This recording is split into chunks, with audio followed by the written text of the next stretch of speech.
Our guest, Omar Saif Ghobash, is the ambassador of the United Arab Emirates to the Russian Federation. In addition to being a member of the diplomatic corps of the United Arab Emirates, Ambassador Ghobash sponsors an important prize, the Saif Ghobash Banipal Prize for Arabic Literary Translation. And he is also a founding trustee of the International Prize for Arabic Fiction, which works in collaboration with the Booker Prize in London. Ambassador Ghobash studied law at the University of Oxford, and he's joining us on the occasion of his new book, his important book, Letters to a Young Muslim, that discusses the ways that Muslims today might think about dealing with the contemporary world and about avoiding some of the pitfalls of militance and radicalism.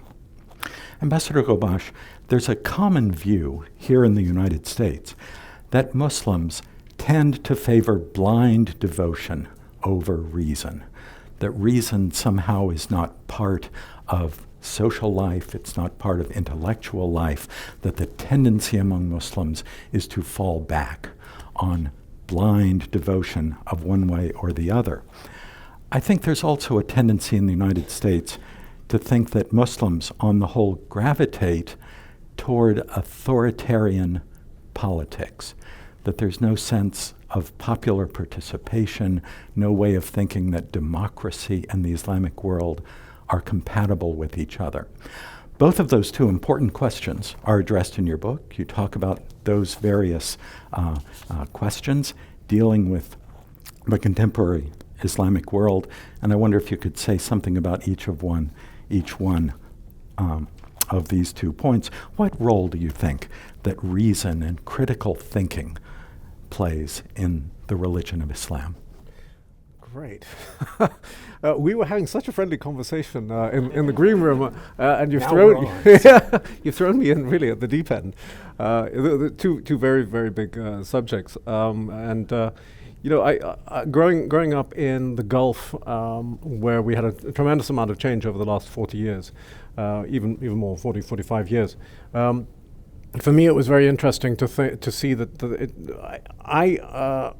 as a Muslim, I'm always looking at the way in which we practice our religion. And it did occur to me at times that it was a very rule-based religion.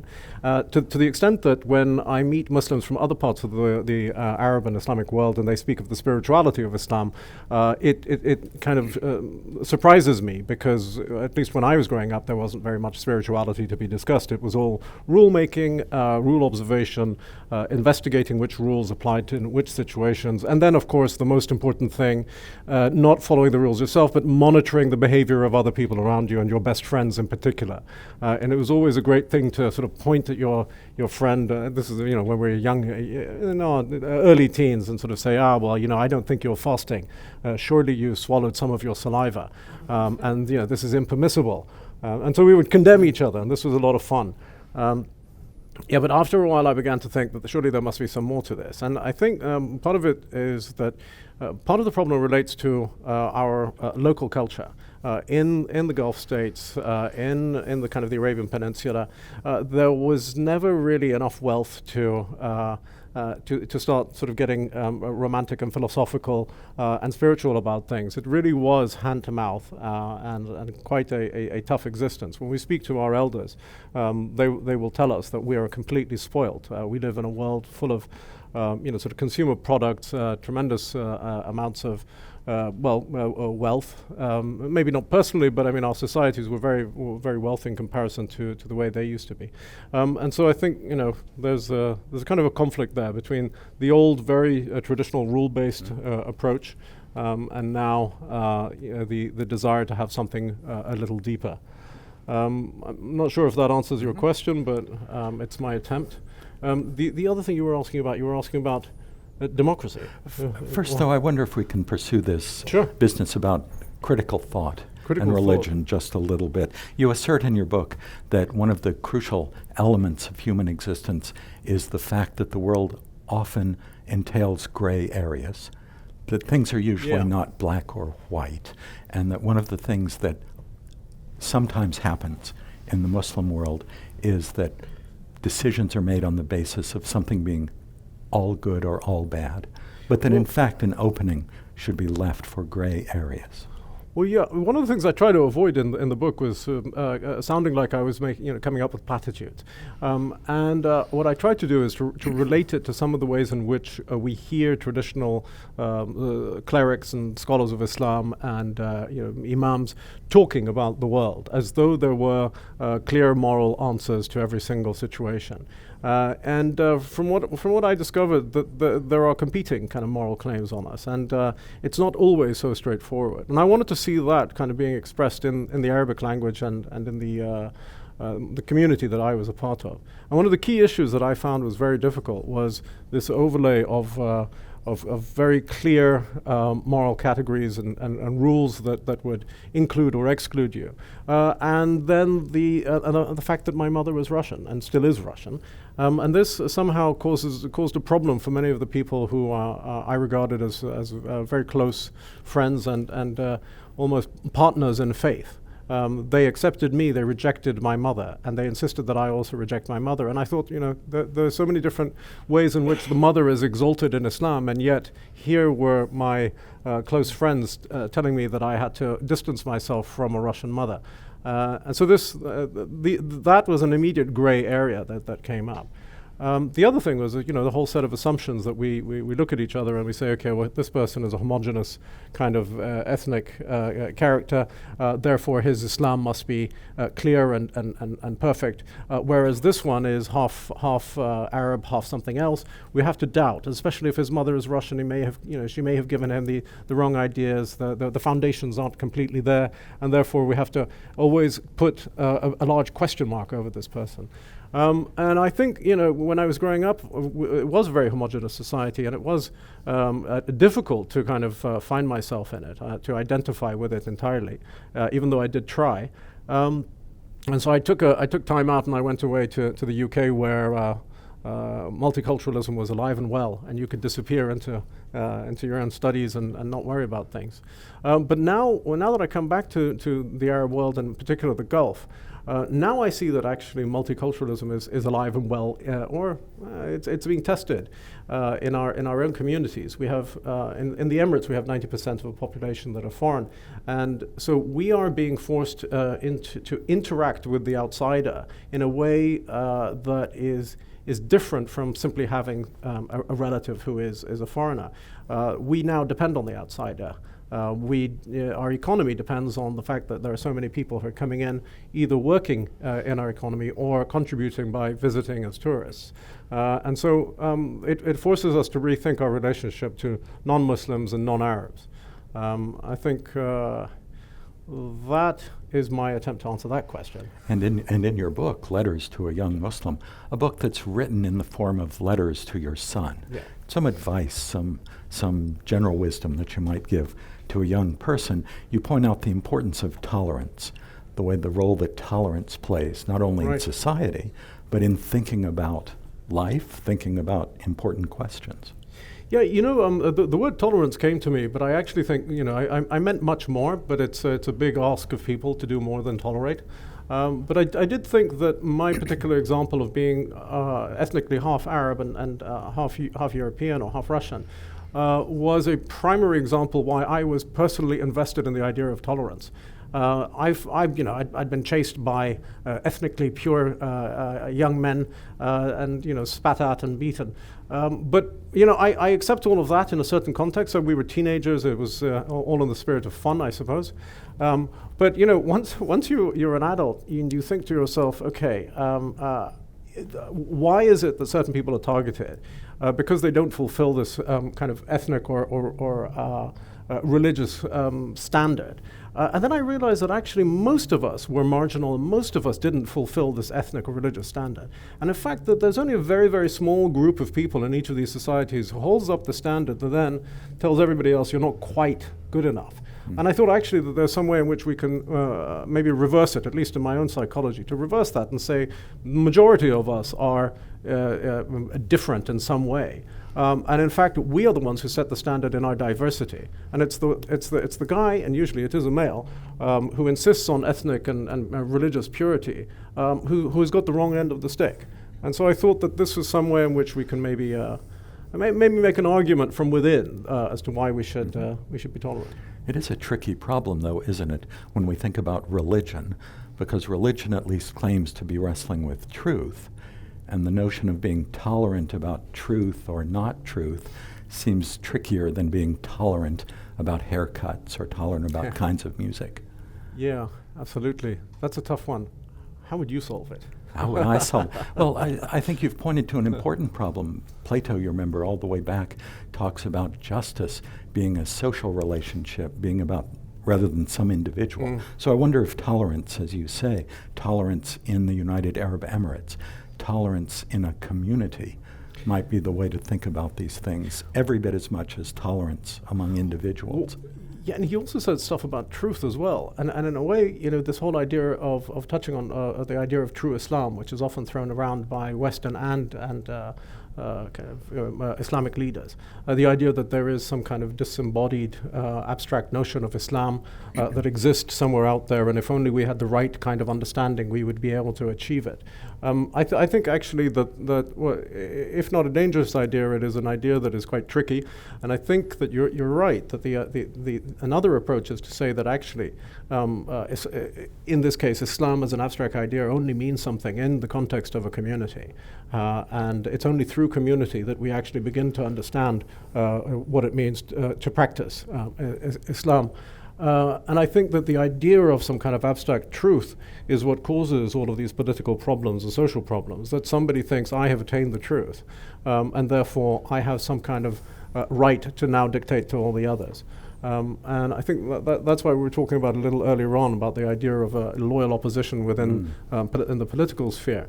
That if you look at Islamic political theory, there doesn't seem to be a place for dissent within a kind of Islamic political theory. That you have the wise religious leader, you have the ulama, you have the scholars of Islam who are guiding the leader, who is a political figure, and essentially that's it. It's between them. It then becomes a political struggle over power, and it gets. There's no place for the common man to stand up and say, well, why don't we try something slightly differently? Because they're immediately accused of going against the core tenets of the religion. I wonder if the Iranians have succeeded here. But it does seem, I don't want to overstate this, but it does seem to be a pattern in Islamic history that once a new interpretation grows up or once a smaller community takes shape, that community pulls out and forms a territory of its own, rather than being tolerated inside the existing community. There seems to be an element of exclusion that goes on. Yeah, I suppose that's true, and I think we're very lucky in the Emirates, and that looking over the history of the Emirates for the last 45 years, I mean, basically from the time of its foundation, we're very lucky in that there was a kind of instinct amongst the ruling family of Abu Dhabi and then the other Emirates that fell in line essentially. That didn't come with kind of abstract theories or an attachment to a pure kind of religion as we see in some of the other countries of the region. And there was, strangely, I think, if we look back, there was a strange focus on community and actually caring for one another in a very tough environment. That led to, with the discovery of oil, it led to the social contract that we think of, where wealth is spread in different ways. Initially, it's land grants, then it's jobs, then it's contracts, then it's now it's the social contract really revolves around excellent possibilities for education, healthcare, and the infrastructure to actually build your own business or your own kind of life. And there are different communities of Muslims inside the United Arab Emirates. Yeah. I know that there's a Shi'i community. Yes, are there any absolutely. other communities besides Sunnis and mainstream Shi'is? Well, I'm not sure, to be honest. I think there is an Ahmadi presence, which should be significant simply because most of Sunni Islam regard them as beyond the pale. But there are a whole host of other denominations, and I think there are 70 churches in the UAE. There's a Russian Orthodox church in Sharjah, and Hindu temples. So yeah, especially with the rise of ISIS, the UAE government has really taken the lead in promoting the idea of tolerance. We have a minister of tolerance who's a wonderful woman. We have this great display of different kinds of faiths in the Emirates. And we have participation of the royal family in the various kind of key events within each of those denominations. So it's very interesting to see that. Now, this is again, it's an expression of a kind of instinctive acceptance of the outsider. How do we then translate that into kind of political or religious theory or theology is a different matter. I don't think we've reached the stage where we actually can reason with scholars from the region to say this is why we do it. Currently, it is really kind of a political edict expressing the feeling of the tribes of the area. I was struck reading your book about how important you think it is for individuals to come to conclusions, for individuals to exercise reason and to make up their minds about important problems, even important problems of the religion. It struck me a little bit like the tendency that takes shape in Europe when Protestantism emerges as individual beliefs, as individual determination of what the correct interpretation is. Do you see anything like that going on in your ideas? Well, yeah, I do. I mean, I haven't really spent much time thinking about Western Christianity, but from the little I know, there is a kind of an echo there. One interesting point was a few days ago, I got a comment online saying, don't talk about the individual, it's a Western concept. And I smiled because the person who wrote this to me was writing in English, which is a Western language. He was writing as an individual. He didn't have a group with him. And he was writing, using Facebook, which is a technology invented in the West, based on the idea of you as an individual coming forward. So, I think we have to look at the way technologies are operating in our lives. We have an interest. I want to explore this in much greater detail. There is a very interesting relationship that we have with technology, and one of the leading clerics of the Muslim Brotherhood, Qaradawi, recently said, we as Muslims do not need to develop technologies. The West was created for us to do that. And I was astounded at this position. One of the leading spiritual figures of political Islam says the West is there to do things for us. And clearly he has no understanding of technology and the way technology really forms our lives to a large extent, makes the choices for us. And I thought to myself, well, either we're doomed, or if we open our eyes, we're actually we have a great opportunity here. And I've thought that in particular Facebook, Twitter, and Instagram are fantastic mechanisms to allow us in the Middle East, in the Arab world, where we have very patriarchal societies, to begin to reflect on ourselves. And it can be done in a very selfish way. You want to have better pictures than your friends. You want to show off on Facebook. And all of a sudden, you have a vested interest in developing this personality online. And I find that it's actually happening. And for me, it's very exciting. I see this as a kind of it's almost a Trojan horse of individualism in the Arab world, and particularly the Arab world. I also think that it's very important the way the Arabs develop an understanding of religion because of the critical role that the Arabic language plays in Islam. So what happens within our societies in the Arab world will have an effect on global Islam. Right. And as you know, there are authorities that find this extraordinarily threatening.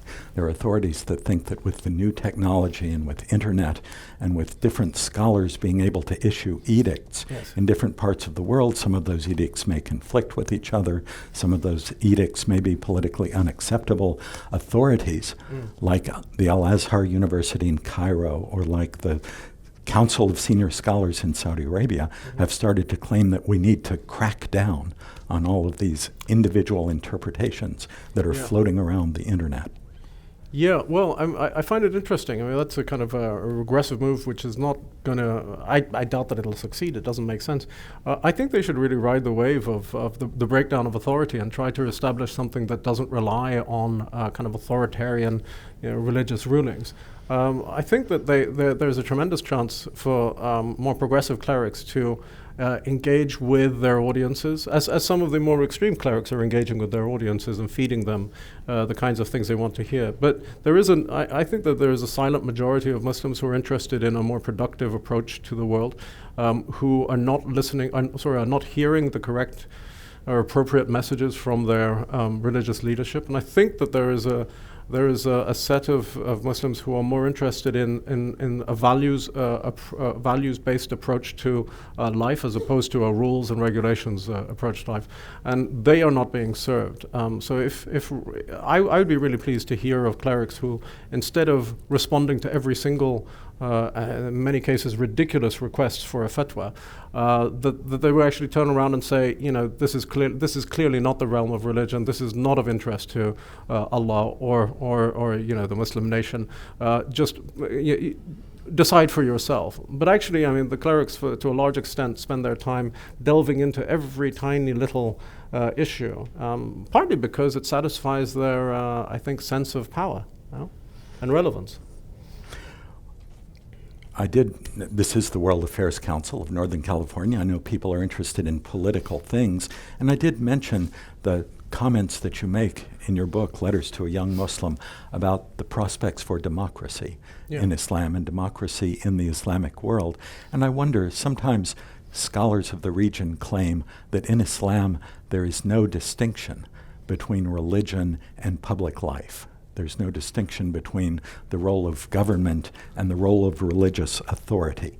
And I wonder if you think there are two different arenas. Do you think there's an arena of politics that somehow lies outside the religious domain? It's actually a very interesting question. And I always used to think that our problem was the division between religion and politics. And it occurred to me that the problem is actually much greater, that it's the division, is there any life outside of religion? And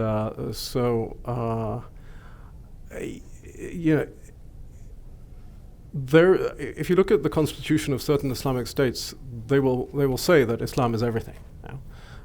And quite recently, something very interesting happened. I think it was in the context of Saudi Arabia and women driving cars. And I think it was the Deputy Crown Prince who said recently, bad news and good news, I'd say, that women are not likely to be driving anytime soon.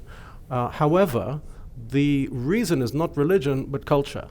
And for me, that was a fundamental statement where he actually divided between the realm of religion and the realm of culture. And I think actually one of the tasks that we need to do, we need to engage in, is to actually begin to delineate, to actually say, well, what is it that falls under religion? Because that means that we're handing over certain kind of public power to the clerics. And then what is the rest of life? And how do you actually do that? And I think there are, I mentioned this in the book, that there are prophetic traditions that sort of point at that idea. And we really need to be kind of philosophical about it and figure out how we can actually divide between the two. And I think that it's very exciting to say that I obviously want to be, I want to see how we can almost limit the sphere of religion to a healthy realm, and then see how the rest of the world, or how the rest of life functions. You mention in the book that in Egypt, when the Muslim Brothers take power through elections after the overthrow of Hosni Mubarak, and when Mohamed Morsi is elected president of Egypt, you at least mention that the Muslim Brothers seem to have a hard time managing power, seem to have a hard time governing. And I wondered if you care to elaborate on that just a little bit. Do you suppose there's something about the Muslim Brothers or about the notion of radical Islamism that makes it difficult to govern in a modern state? Kind of, because I think they've got an issue with causation. I think that the problem is that they believe that if you pray hard enough, God will intervene and solve your mundane kind of municipal problems. And God will help, but you've got to do it yourselves. Right, and I always think that when they kept coming up with the idea that Islam is the answer to all of our problems. Okay, it is in a certain realm, but not when it comes to the garbage. I mean, if you remember, the garbage was really collected by the Zabbalin and their huge garbage-eating pigs, and the Muslim Brotherhood decided to execute all of the pigs because they were haram. And then this led to... And in Egypt, that occupation is done by the Christian community because the Christians can deal with the pigs. And then the pigs were taken away from the Christians, which was really not fair. And this led to a huge crisis in the garbage collection industry. And you can't pray your way out of that. You can work your way out of it. You can think your way out of it. And I think that it's a kind of a mechanism that all Islamist parties, or the majority, of Islamist parties will use to say, all right, well, we tried our best, but you weren't pious enough. And so we're going to try again. And this belief that it's the responsibility for changes on God and not ourselves primarily is kind of an obstacle. Now, if they change that approach, it'll be very interesting. But then they will become more technocratic. In which case, why are they religious parties? What are they doing? What kind of religious values are you bringing to the municipal matters? I wonder if it's possible to have an Islamist party that operates according to the principles of liberalism, that operates according to principles of tolerance and interaction with opposition, perhaps as a loyal opposition, perhaps not.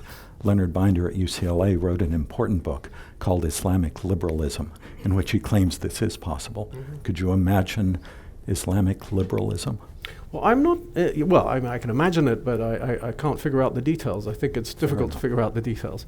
For me, the question was always, why do Islamists want political power? Is it because they're interested in imposing a certain kind of moral life and moral standards on us?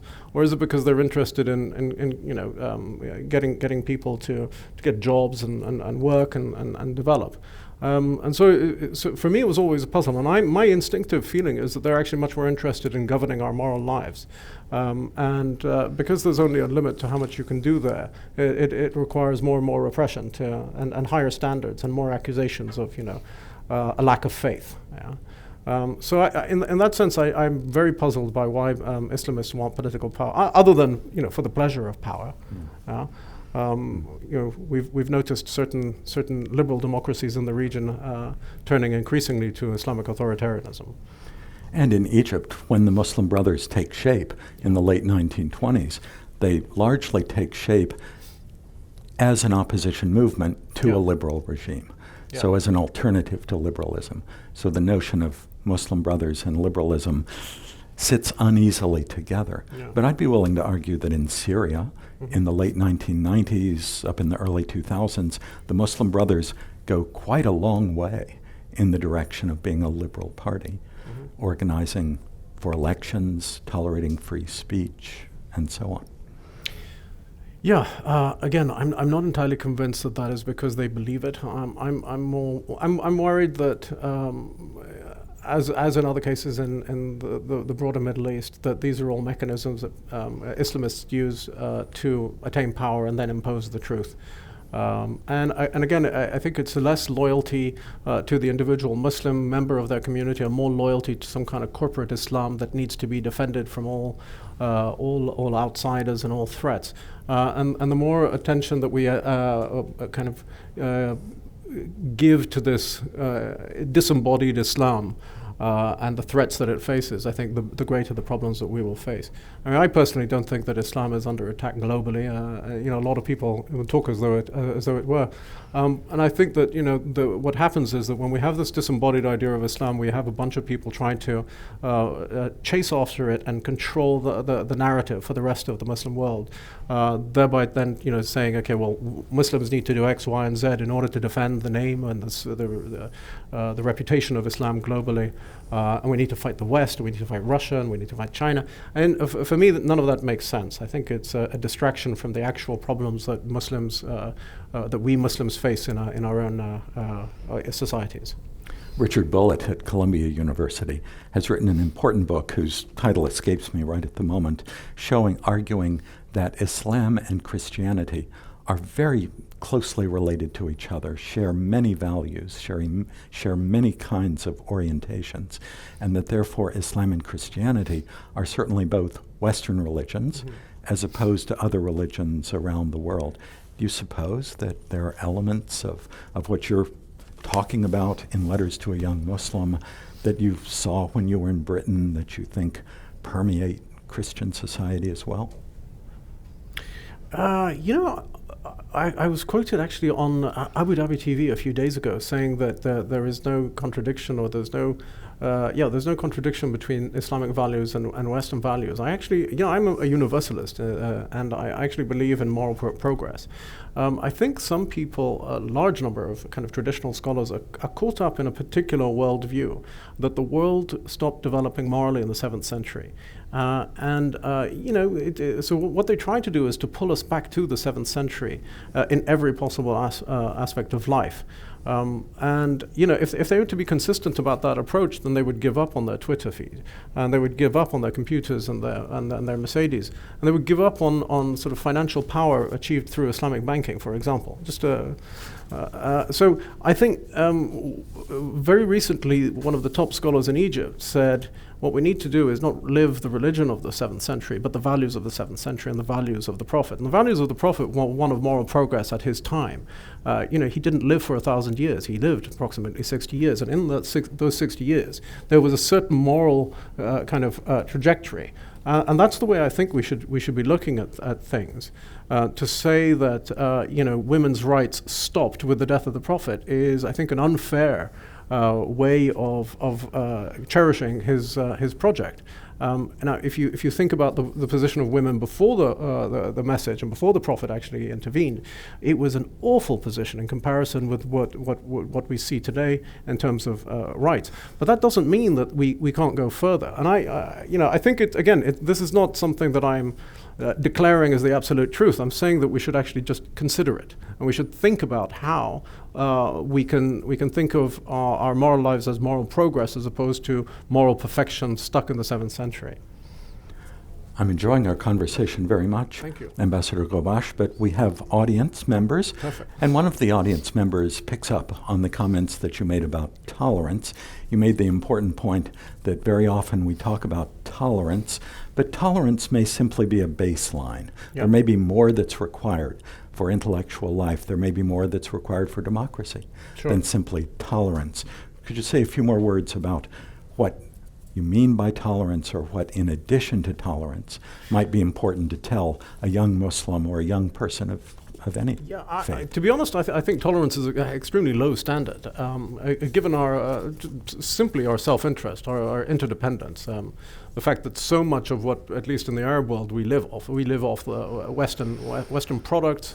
I don't think our oil would have any value if it weren't for Western drillers and Western technologists who actually figured out how to use it. So this dependence and interdependence is absolutely fundamental. I think there are moral implications for that. Tell me, how was that question going again? So, just for instance, in the United Arab Emirates, there is certainly tolerance. There's certainly a good deal of acceptance of different communities and different faiths. Do you suppose there might be something even deeper that would be required for democracy or for intellectual progress to take place than simply tolerating others? No, you've certainly got to welcome it, but I also think that it's to tolerate another is to clearly define the boundaries between yourselves, and I actually don't think that those boundaries really exist or are valid anymore. And this comes in the realm of ideas especially. And so often you will be told, well, those ideas are not Arab ideas and they're not Muslim ideas, therefore they must be rejected. This person who said, don't talk about the individual, that's a Western concept. And actually, I think if you close your eyes, you'll think a ton of things. So there are so many different thoughts that you might have, whether you're sitting in Ghana, in a Chinese village, or in New York City. And so in that sense, I do not like this idea of ideas having an origin, and ideas having a nationality and a religion, and therefore being discounted. And I think that there are enough again going to the prophetic traditions.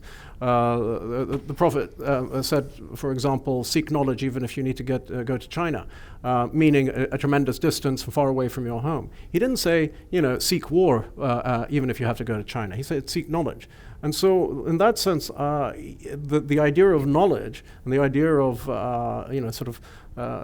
our knowledge versus other people's knowledge just sort of breaks down. And so I think that's another reason reason why, that's another argument for basic kind of understanding with others.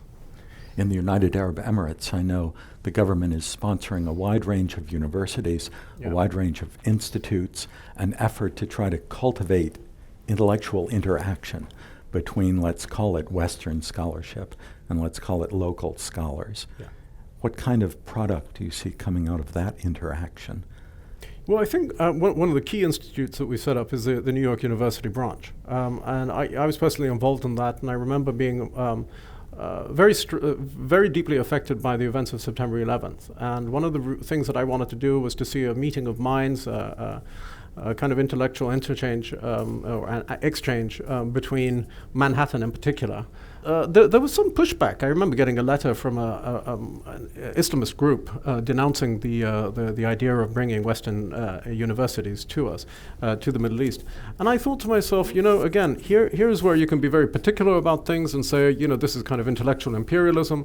But if the intellectual gift that you are given is one of query and questioning, then you can turn that back on the so-called intellectual imperialist and question them. And I think that is an incredibly powerful tool, particularly in our part of the world. Now, the problem, though, is that when we have outsiders and Westerners coming to the region, they themselves are incredibly tolerant and liberal and sensitive to local culture. And so they don't challenge us. And it becomes this kind of funny kind of relationship. Why is the Westerner here if they're not challenging us?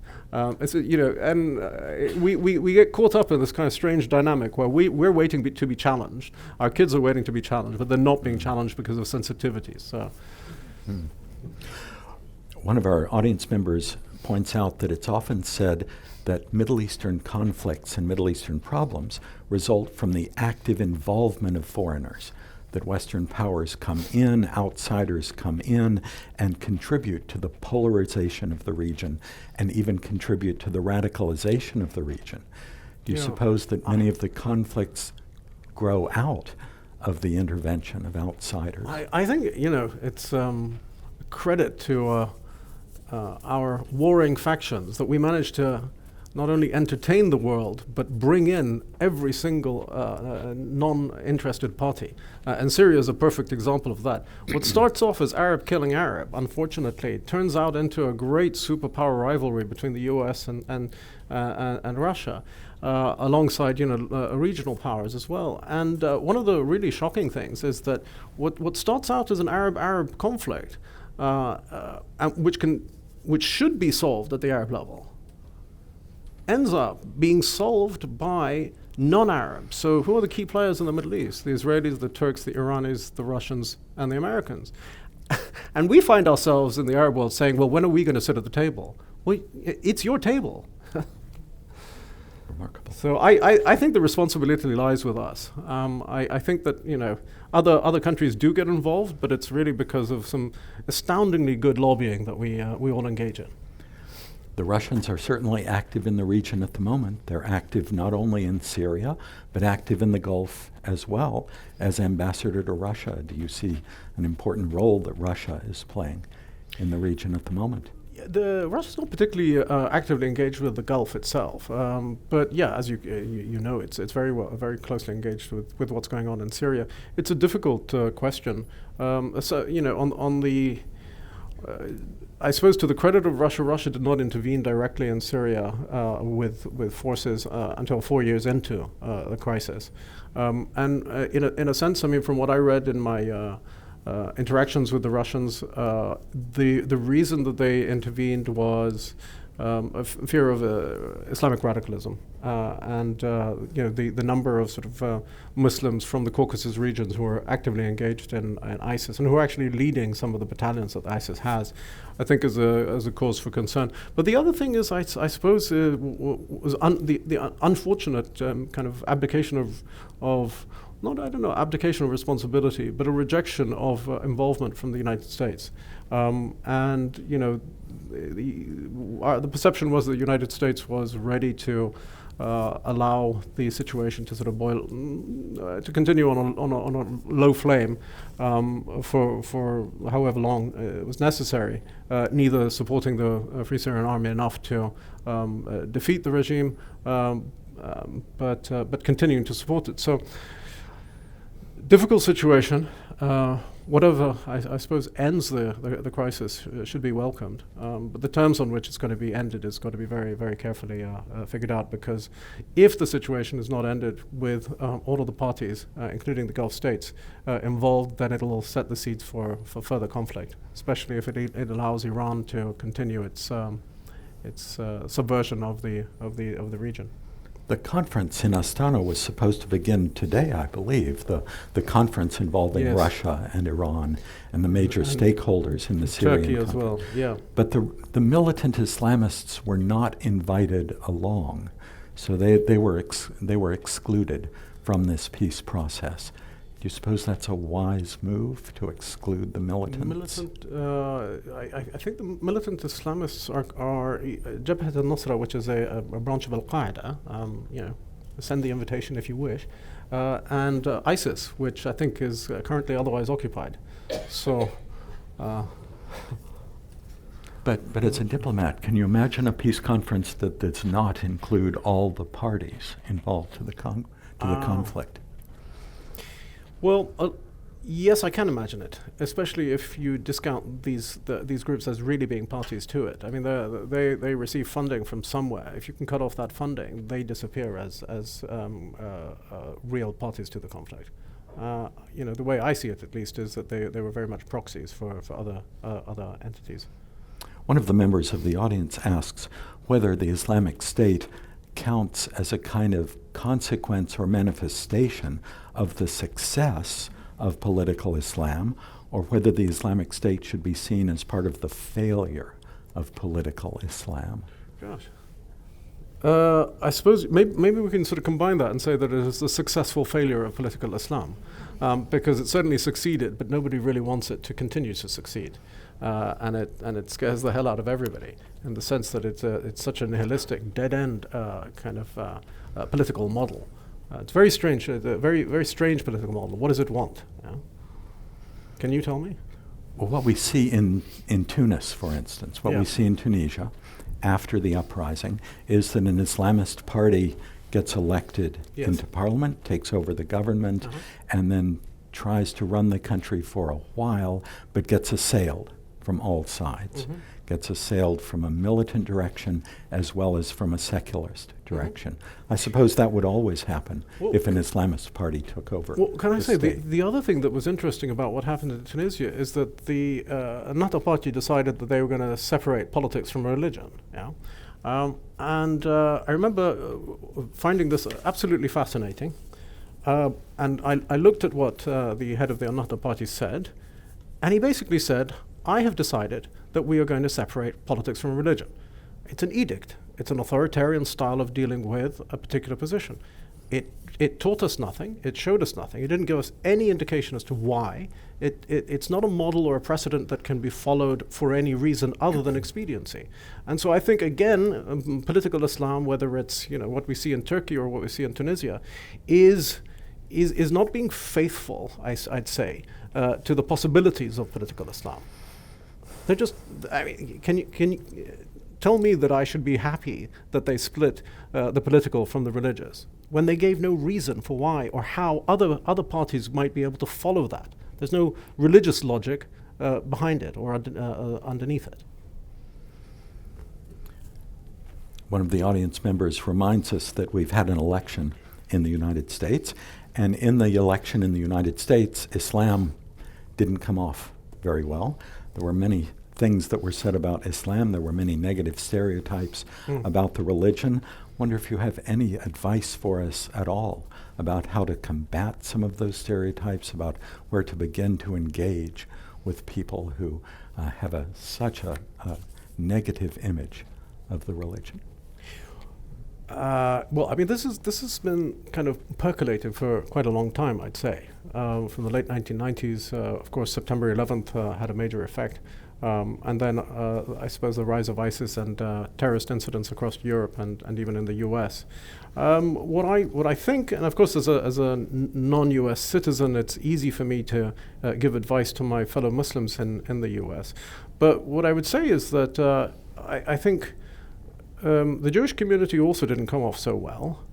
The African American community has been suffering quite a great deal. My beloved Mexicans were really tarred. And so in that sense, I think that the Muslims are not entirely isolated from other communities that are also being denigrated, I suppose.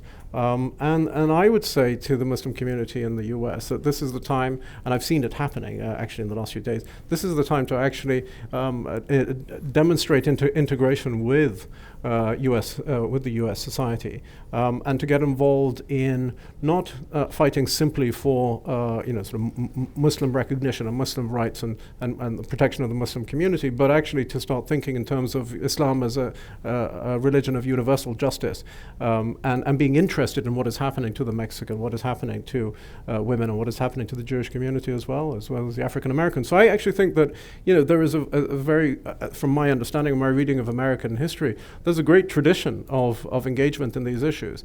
And if for whatever reasons the Muslim community hasn't been entirely involved, well, now is the time to really step up. Again, I'm saying this from a distance, but I don't want, I as a Muslim don't want to think of myself as particularly special and deserving of some kind of rights when other people actually have to fight for those rights. If we need to fight, then fight. In a peaceful manner, obviously. Your book, Letters to a Young Muslim, is written to perhaps one of your sons, perhaps both of your sons. Yeah. You could have written such a book for almost any audience. Why did you think it was important to write the book to a young person? Well, I'll tell you actually, because the book was written mainly, I'd say, to my 15-year-old self. And many of the questions that are in the book, I'm addressing the concerns that I had as a child. My children will say to me, Baba, you're very old, you're 45, so on. And I say, well, I'm actually stuck at the age of 12, because that's essentially where I started questioning the world around me. And many of these questions remained with me. And so one of the reasons why I thought it was important to write it is that if I, after 33 years of kind of thinking about these issues, didn't manage to come to any immediate answers straight away, it took a long, long time, then I would like to do the service of providing a kind of a basic framework for some kids in today's age, where things are moving much faster. There are much greater pressures on them than there were when I was 15. That this would perhaps be kind of a resource for them to hold on to and say, okay, well, other people have gone through this. Here are the words that I can put on the feelings that I'm going through.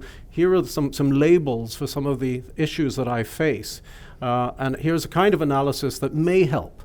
I'm hoping that many people will read the book and disagree and say, well, actually, this is what I felt. But at least it kind of provides a basic skeleton of ideas that young Muslims can hang on to. I wanted to get the discussion away from the binary, I'm a Muslim and I'm a good Muslim and I follow all the rules, or I'm a bad Muslim and I'm ashamed of myself and I'm going to hide. And that's what I hope I've done here. Well, partly due to your personal background and partly due to your career, you are wonderfully multilingual, and I'm sure your family and your sons are as well. This book, an audience member notes, was composed and distributed in English. Yes. And wonders if the book is available in Arabic, might become available in Arabic. Do you suppose the message would be in any way different if and when it appears in Arabic? The book will appear in Arabic. I wrote it in English, it's true. And I will not change a word, actually. The idea that we should say one thing in one language and another thing in another language is, in diplomacy you have to do that. you have to do that very often. You have to soften things, and in particular when it's between the Russians and the Arabs, it's very interesting to see the different perceptions and how people sort of react to perceived insult. But this book I tried to write in a way that was polite enough to the people that I disagree with the idea that I'm inviting them to partake in a discussion. And in particular, I think you'll find that I have an issue with the clerics and the way they treat knowledge, the way they treat their power and authority. And what I'm saying to them is actually we may be able, through certain mechanisms of discussion, actually reach a greater moral state. We will have a more consistent kind of ethical base to what's happening in the Arab world. So I hope that happens. I wonder that sometimes as well. I know that the scholar Tariq Ramadan at St. Anthony's College, Oxford, has been writing important work about changes in Islam and the way Islam might work in the contemporary world. But many of his writings are in English as well. And I was able to hear one of his lectures in Qatar. And the lecture was given in English to a huge crowd. Yes. And I just wondered what you make of the difference of presentation, the difference of meaning, when this book comes out in Arabic. Well, look, I mean, I would hope that people read it, and I would hope that there would be some kind of reaction. And I'm assuming that there will be amongst a certain class, there will be a negative reaction. There are a few words that I use that have this kind of very powerful negative effect in the minds of certain scholars. And those words are kind of liberal values, the reference to liberal values, the reference to doubt, and the reference to philosophy. Those three ideas immediately translate into atheism in the kind of traditional Islamic circles. So if you talk about doubt is seen as a mechanism to make people turn to atheism. Whereas actually I think what's happening is that the inability of the scholars to relate to 21st century life and all of the complexities that our youth in the Arab world are facing, that is probably a greater reason for young Muslims to turn away from Islam.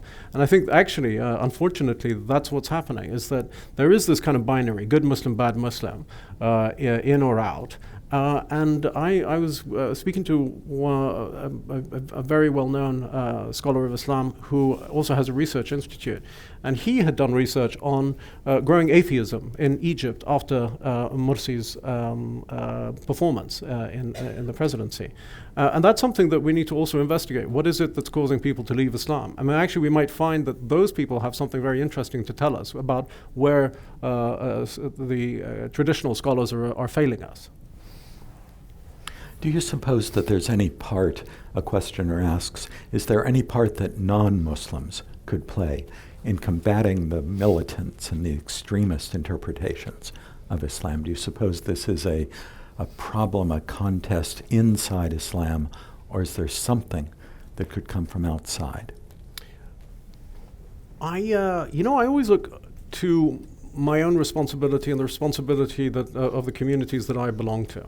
It's very easy to ask outsiders to contribute is to apportion them some of the responsibility, and I'm simply not interested in sort of engaging with that.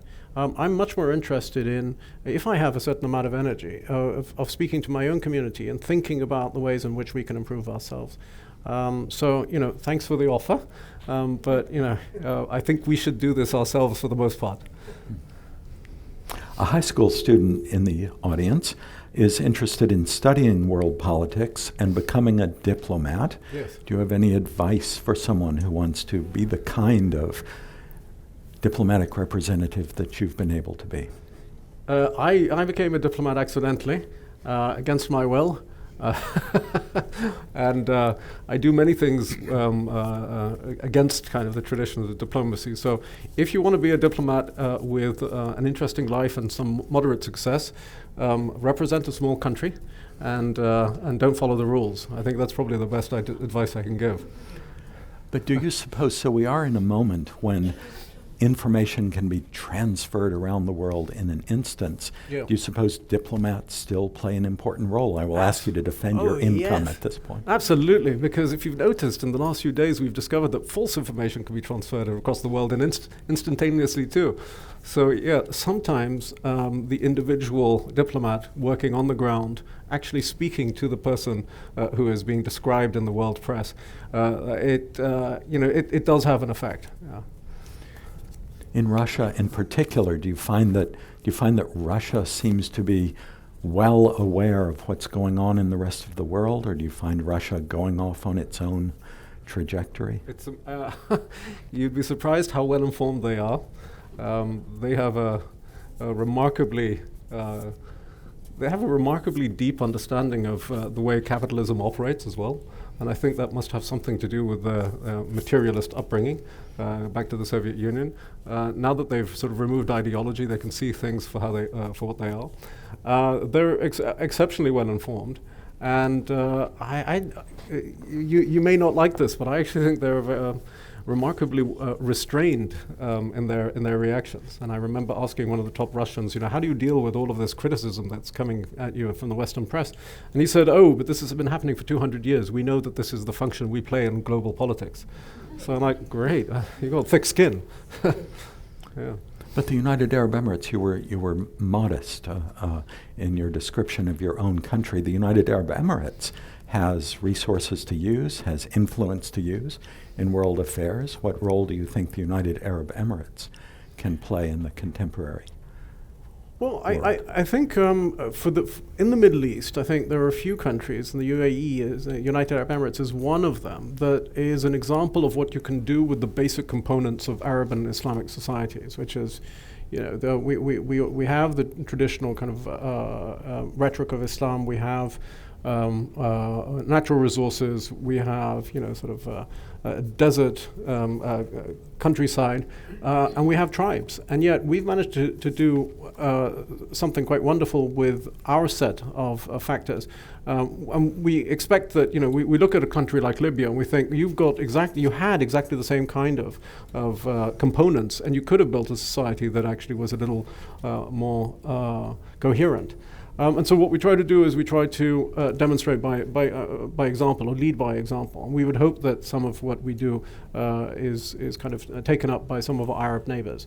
There is a deep pessimism across the Arab world in both in politics and religion, suggesting that there is absolutely no way forward.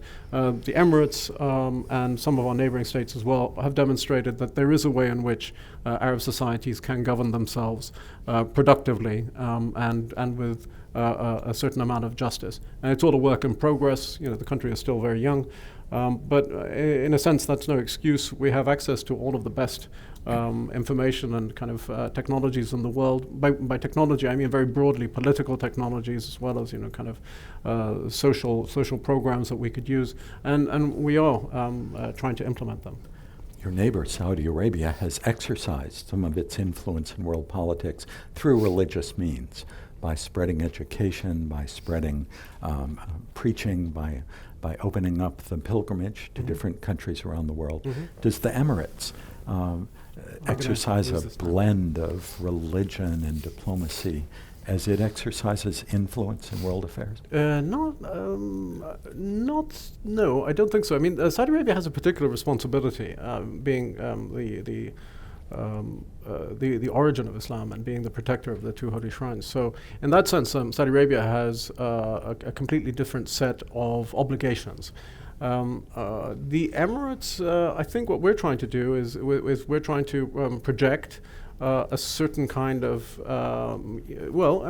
essentially we're trying to project our own society across the region. Our relationship with Egypt is particularly important. Our support of the traditional institutions of Sunni Islam, which are slowly but surely liberalizing and opening up to all kinds of knowledge, and Azhar University is exceptionally important for us. Our relationship also with Morocco and Morocco's approach to traditional values and cultural values is also important. So in that sense, I think we're doing stuff. We are also, working quite hard on fighting extremism. We have a couple of centers in the Emirates where we deal with both anti-extremist messaging and also where we work with radicals to de-radicalize them to the extent that we can. The Saudis have been experimenting with that as well. Could you say just a couple of more words about some way in which those institutes have been combating extremism? Yeah, I can't really speak very much about the Saudi experience, other than to say that, you know, from what I understand, it requires there's this idea of reintegration of radicals into Saudi society. So they are exposed to lectures and a certain kind of theology, and it's a kind of an argument-based approach.